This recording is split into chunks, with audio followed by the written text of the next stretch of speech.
very welcome back. Now, our next guest is most known for her career as a glamour model, a TV icon, and becoming a household name in the early noughties. But since then, she's undergone a complete transformation, swapping fame for a new career as a psychotherapist. And as we persevere through yet another lockdown, she joins us now on the line with some advice on how to maintain healthy relationships with your loved ones during this difficult time. Melinda Messenger, you are very welcome to Ireland AM. Good morning. Firstly, how are you?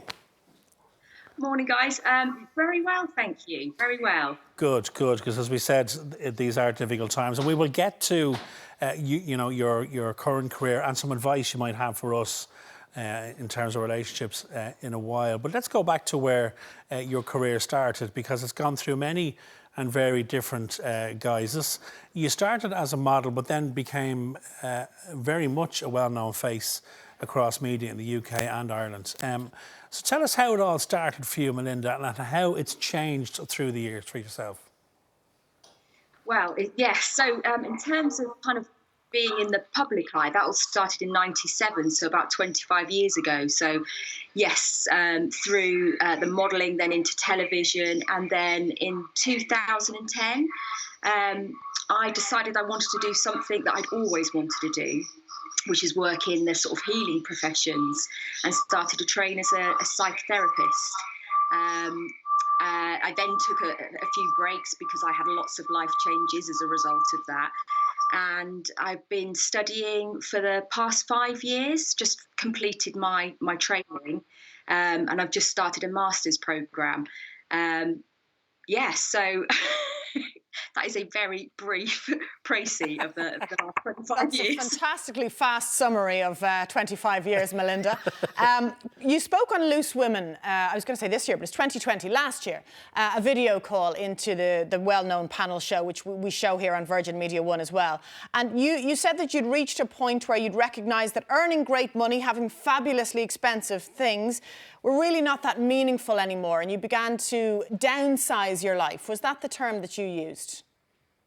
Well, yeah, absolutely. Simplify. I guess I looked at, I reevaluated my whole life, I guess, really. I thought, what do I want to do? What makes me happy? What gives me a sense of meaning, gives me a sense of purpose? And whilst being in the public eye and fame brings, a lot of amazing opportunities, and there's a lot of excitement and so much that comes with that, there was always something missing for me. And it was just about being able to work in a way that I felt was more meaningful. And I'd always had this idea ever since I was little that I wanted to be a psychiatrist. And so I guess for me, it was sort of coming back to that, but in a different way, and through psychotherapy, which, I personally feel is just such a valuable tool, because it just helps us understand who we are, why we are the way we are, and, look at sort of patterns in life and just make those changes and adjustments to anything that, if our life isn't quite looking the way we want it to be, or doesn't feel kind of in accordance with who we are. It's just a good way of kind of unraveling that. And as part of the training and the studying, Melinda, do you then, I'd imagine, have to look inward, at your own life, at your own childhood, your own traumas that you might have been through, as part of the process of becoming a qualified psychotherapist then? Absolutely. I mean, it's all about the kind of experiential side and understanding ourselves, because unless you understand what's going on for you, then you can't really support another. So you have to understand so many different processes. And yeah, I think I've had about over 300 hours of my own personal therapy. So that's been going on for the last 10 years. And yeah, you do absolutely have to look at yourself first, so that, yeah, you can offer that kind of clear space for others. And that honesty, I suppose, to your clients as well, which always helps in those situations. We're going to get on to some tips from you as a psychotherapist for families tuned in this morning in terms of getting through lockdown in particular. But I just wonder, as you look back on, the glamour industry, the modelling days, that whole industry has completely transformed and evolved for much better and for the greater good of everyone involved. When you look back on your time, do you feel a little bit, or did you feel a bit disillusioned by it all, Melinda? Gosh, well, it's a really difficult one because I was very much in the moment. It had never been something that I planned to do, so I went along for the experience, if you like. Looking back, absolutely, you always get these polarities, don't you? So if you've got something that's, on the one hand, it's got all these positives, it's really brilliant. There's always going to be the equal amount of opposites. So they were there, and fame in itself is an illusion. It's not real.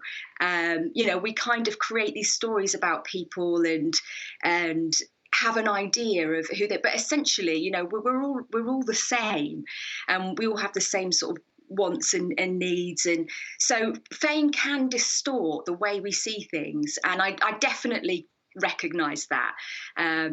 And I decided that I just wanted to live in a different way. And it doesn't mean not having fame or not being in the public eye doing things like this, but it's just coming from a different place. When we talk then about the current situation that we all find ourselves in, Melinda, and you talk about dealing with the people who are closest to us and how to survive, how to make sure our relationships survive during this. The one thing that we're denied most is space. Yet you talk about that we should try and give each other a little bit of space. How do we do that within the confines of a lockdown? Well, I think you're absolutely right. The reason that conflict can arise and it can be so difficult in this time is because we are all confined, and space, is really hard to find. But there's ways of giving space. So if somebody gets really angry, if conflict looks like it's about to start, it's really good to notice that that's a sign of distress. That helps us just be more compassionate and respond in a different way. And to give space means to recognise that they've gone into distress. The last thing you want to do now is to kind of come up and confront that, meeting fire with fire. So if it means going into another room or letting them go into another room, don't chase after them, give them their time away.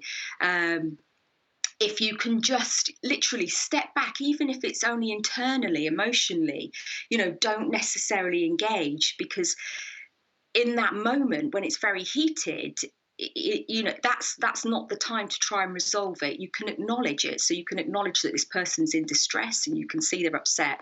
But just kind of step back, let them go into another room if you can do that. And really reflect on what happens for you, because often when somebody is angry, it can then trigger us, and then you've got two people in this kind of heightened state, and when you're both feeling very defensive, nothing is going to be resolved. So one of you ideally should be able to, well, if you can, not should, but if you can, just kind of remove yourself a little.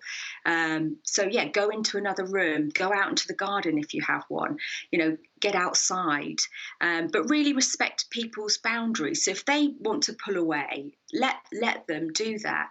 That's not the time to try and resolve things.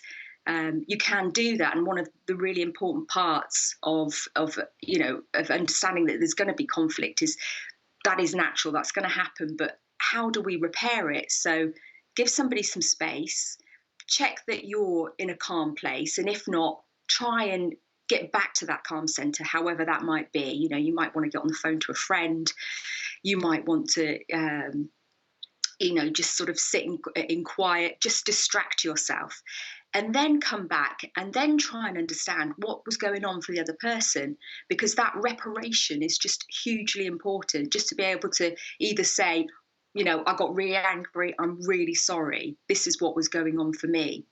That reparation. It's finding that right moment to address whatever the problem was. Listen, Absolutely. Melinda, unfortunately we run out of time. It's been great catching up with you. Stay safe and well, and thanks for joining us this morning on Ireland AM. Thanks, Melinda. Thank you. All the best. Take care. Stay safe.